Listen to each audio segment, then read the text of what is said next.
भाई लोगों, ये रही अपनी फुल्ली लोडेड डेजर्ट शिप। ये देखो सारा सामान तैयार है। एंड अभी मैंने क्या करे हैं, कुछ चेंजेस किए हैं।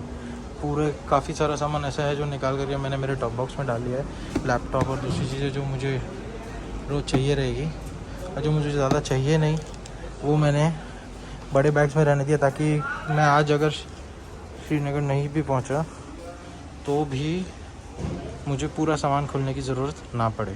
सिर्फ पीछे से मेरे बैग्स निकालूंगा, टॉप बॉक्स भी यहीं लगा रहेगा, सामान भी यहीं लगा रहेगा। ओके। एंड दूसरा, मैंने अभी जम्मू और पंजाब में ये फॉग लाइट के चक्कर में काफ़ी लोग पकड़ते हैं, इनकी ज़रूरत रात को है, तो दिन में मैंने इन पे ये लगा दिया है ताकि कोई भी पुलिस वाला पकड़ में परेशान नहीं करे। और बस 1 बज गए, अब निकल रहे हैं। सोच रहा हूँ रामबान जाने का।